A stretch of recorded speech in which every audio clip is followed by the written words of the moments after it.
சேர்ந்து உழைக்க வேண்டும். அதை பெறுவதற்கு ஒரு சிறப்பான சந்தர்ப்பம் இந்த தீர்மானம் ஜெனீவாவிலே நிறைவேறுகிறதோடு ஏற்பட்டிருக்கிறது என்பது எங்களுடைய எண்ணம். இதில் மாறுபட்ட எண்ணங்கள், சந்தேகங்கள் பலருக்கு இருக்கலாம், இல்லை என்று சொல்லவில்லை. ஆனால் நான் ஆரம்பத்திலே சொன்னதை போல ஒரு சந்தர்ப்பம் எழுந்திருக்கிறது. அந்த சந்தர்ப்பத்தை நாங்கள் உபயோகிப்போம். இந்த கலப்பு நீதிமன்றத்தை நாங்கள் உபயோகிப்போம்.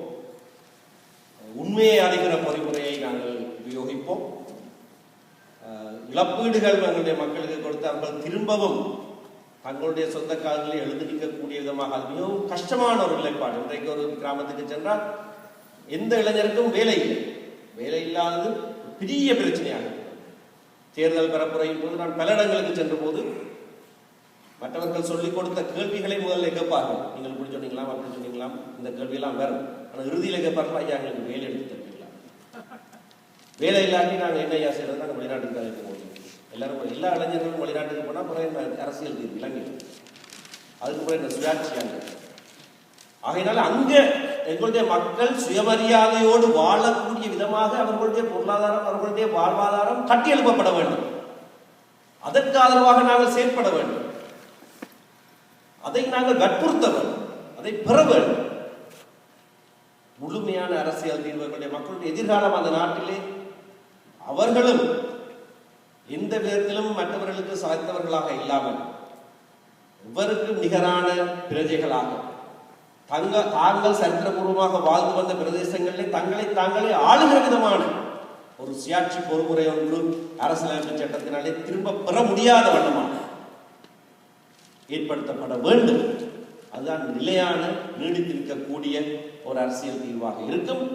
அதற்கான சந்தர்ப்பம் ஒன்று இப்பொழுது எழுந்திருக்கிறது. சர்வதேச சமூகத்தினுடைய இந்த ஈடுபாட்டோடு நாங்கள் அதை முன்னெடுத்து செல்லலாம் என்று நம்புகிறோம்.